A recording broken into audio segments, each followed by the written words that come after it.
Thank you, Amitabha, for coming to our showcase.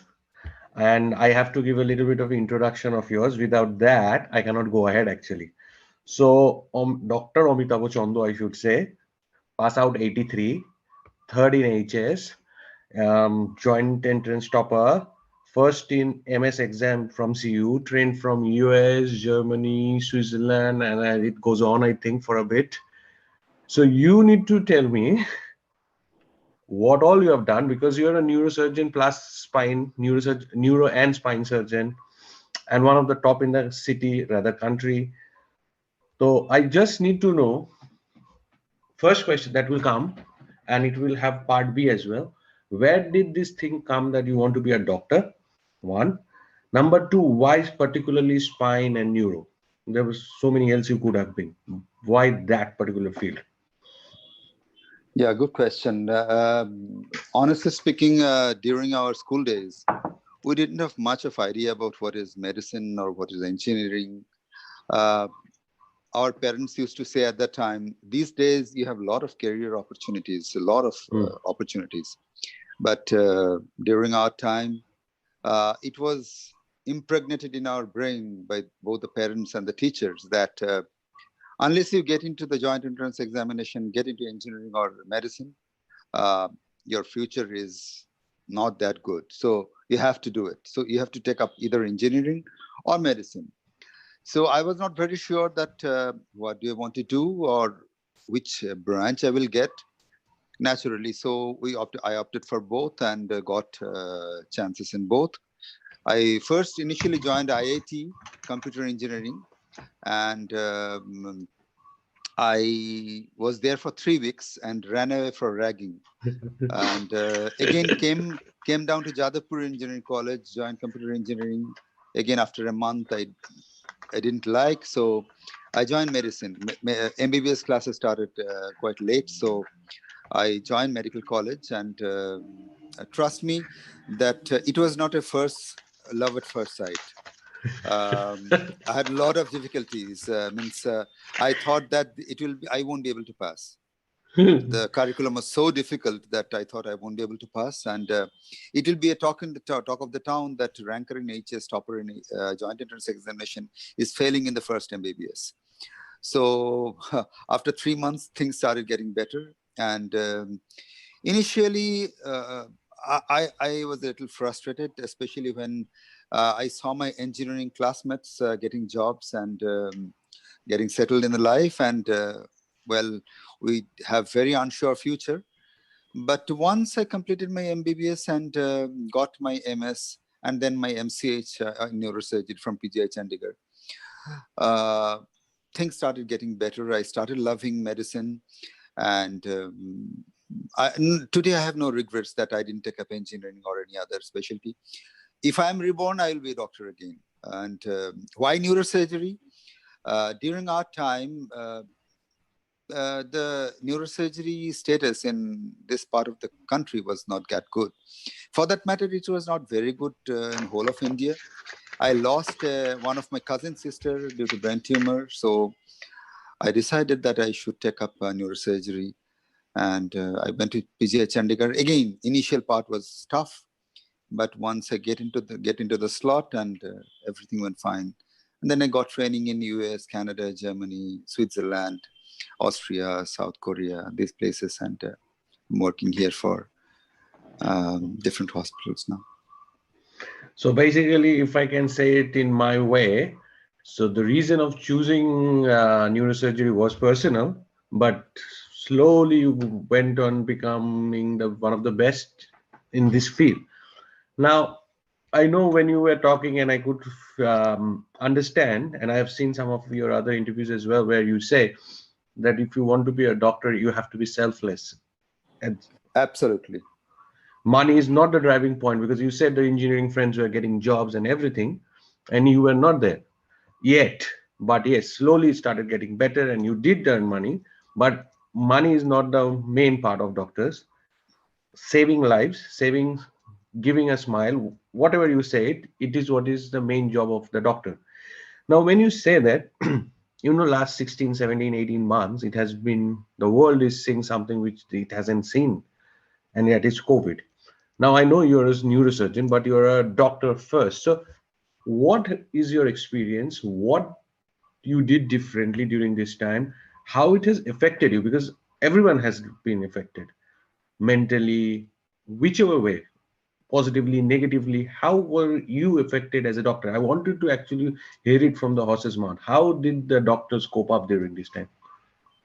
It's a very tough time, not only for the population at large, but especially for the doctors. Not only doctors, but health workers as a whole. As a whole? I would say the nursing staff are even more challenged because uh, we consultants, actually, when I talk to the nursing staff, I tell them that, look, out of 24 hours, I spend with a patient who is admitted in the ward, unless I'm operating, I am spending maybe 10 or 15 minutes in 24 hours with the patient.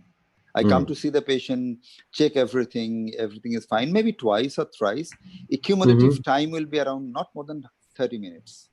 But the rest of the 23 hours, 30 minutes are handled by the nursing staff. Correct. So they're the most challenged personnel, the cleaners, the supporting staff. Everybody is affected, and when we see that queue of death, means people are dying just like flies, it really hurts. Means losing patient after, in fact, I have joined medicine in 83, and it's of almost how many 38 years now. So I still cannot take death. If a patient dies, it still affects me that badly. And patients dying, we have to take our protection, but we have to remember the patients as well. Not only taking care of the patient, educating the people how to handle this situation. Apart from the physical health, and the mental health has taken a big toll, because a lot of people who are now captive in their house are getting severely depressed. So that's also an important issue. But the positive thing I will say that this has taught us we can survive with simple living. We do not need to have luxury all the time. It's nice to have luxury, but we can do without luxury too. So now, Dr. Amitabha Chanda, what are you looking forward to achieve in your life or do in your life? When I say achieve, it's not like you have to achieve very big things in life, but what is the goal at this point of time after 38 years in medicine? Having done a lot, having got training from everywhere, what is exactly that you are looking forward to in the next 5, 10, 15 years to achieve, do, maybe for yourself, for the society? What exactly you are looking to do? Do you do you run a chamber of yourself? What is it all? Look, my practice is mainly hospital-based practice, because most of my operations are very high-end operations. So you can't run from nursing home to nursing home. So you have to settle in one hospital. And I always try to do very high-end work, apart from very basic work. That's why it's very ever-changing. Medicine is ever-changing science. So it's changing every day. So you have to keep updated all the time. And that's a different thing. But the most satisfying thing, as you started saying, that when you see a smiling patient and smiling relatives, that thankful relatives, that doctor, my patient has got better, or my patient has survived because of you. This no money, nothing can surpass this satisfaction. No money. Trust me. And my goal is that I have a dream that maybe it's kind of very philosophical, but 100 years after my death, I want to be remembered as an ideal doctor and a very good human being. I'm sure that will happen. Just a quick question. Because you're a doctor, you went to IIT and everything. How many successful operations you have done? You keep a count or you don't? No, it was quite a bit. But what I said that I have done quite a few of landmark operations, which has come into media attention. In fact, in last 9 years, My work has come to media attention 14 times. So this has been published in different print media everywhere in India. In fact, I did the first awake brain surgery for tumor in Eastern India, and that was an All India News in 2012. After that, I did quite a few. Even I spent 3.5 years in Bangladesh, in Apollo Dhaka. So there also I did my first awake brain surgery in the country. So that was news there too. So these are the things I do. Did quite a few landmark operations in spine too. So I want to do good work and give the best of mine to the people. Okay, but not remember the numbers. It's not possible. There's plenty. So I can't quote number. It's not on top of my head right now. That's fine. Now, we have this PBF group where Right. we have around 350 people. Now, if they want to know what you do, what exactly your specialization, what you exactly do, what should we tell? If you can tell us in your own words, I know it's brain and spine, I get it, but is there something you want to add? Because everyone ends up having problem at the end of the day. Yeah, I do mainly operative treatment of brain and spine. There are plenty of medical problems of brain. I do not treat them, but I do the part which deals with the surgical part of brain, means brain tumors, brain injuries, brain aneurysms, hemorrhagic stroke. Similarly, in spine, degenerative disease like spondylosis, spine injuries, spinal tumors, and so these sort of things. So vascular malformation, inborn. There are a lot of inborn errors of brain and spine, which I do operate on them. So there has been a little misconception that spine problems are dealt by orthopedics. It's not exactly like that. Mostly it is done by neurosurgeons, and unless the orthopod is specially trained in spine, the orthopods do not do spine that much. We operate on spine. Orthopods sometimes do conservative treatment, but the operative part is done by us. Amitabha, what will you tell today a guy who has done his HS during this period and wants to go to medicine line like you have done 38 years ago? So what would be your message to the young kids, young guys and girls, that because you do, as we started the conversation, money is a big part, but how do they manage themselves in this environment, which is for you who has stood third in HS and first in the joint, it was difficult for the first 3 months. So, and there would be people who love this subject now, but when they get in, they might not like it, but they have to go through the first 3 months, they wouldn't know. So do you think there should be, what would you tell first if you come to know to the young kids who wants to get up into the medicine line? You have to have a lot of patience. If you become impatient, medicine is not your not your subject.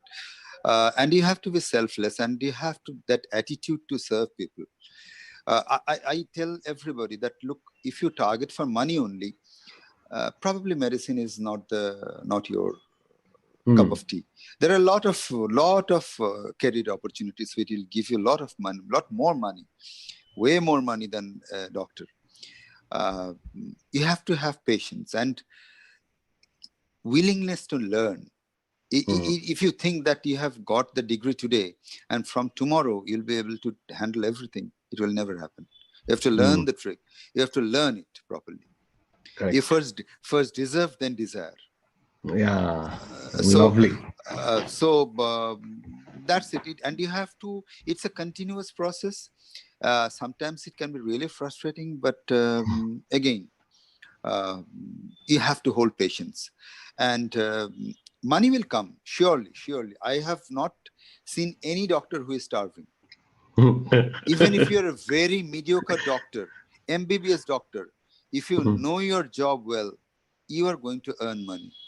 You will have a very decent life. You will have a good flat or good apartment to live, a good car to drive. But you do not have to go through, run after money. You will get it. Even if you are not in the top brass, even if you're a mediocre doctor, you will have it. I really love the line. So my takeaway from this interview is first deserve, then desire. I really loved it. I heard it for the first time, but yeah, I loved it. And with this kind of attitude, I am sure more people would see this and more people will get inspired by you and the attitude that you bring into. And it is, as you said, doctors and nurses and cleaners of this country, a big thank you to you guys for this 18 months of always, but especially these 18 months when people were actually dying like a fly, as you said. So thank you very much, Dr. Amitabha Chanda, Amitabha Da আমাদের জন্য। Yeah, absolutely. It's my pleasure. I want to add something for this unique group, PBF. Yeah. You know, South Point School has a very special place in my life. Although I spent 2 years, I did my 11 and 12 in South Point. Till 10, I was in St. Lawrence. But I say that South Point has built my career. South Point has been, I wouldn't have been at this level unless I had been in South Point High School. I'm ever grateful to my teachers. Also, it's a huge alumni group and such a heterogeneous group. There's so many, you name it. This film personalities, not actors, but other film personalities doing directions and editing and so on. And of course, engineers, other professionals, lawyers, professors, and scientists, singers, whatnot. You just name it and you have it. So I personally love to interact with different groups of people. That keeps your brain alive and receptive, that you get to know a lot of things.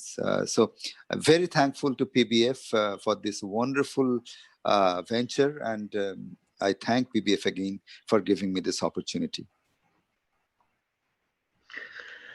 Thank you, Amitabha Da. It was lovely talking to you. It is inspiring, actually, to be honest. And hopefully I didn't take too much of your time.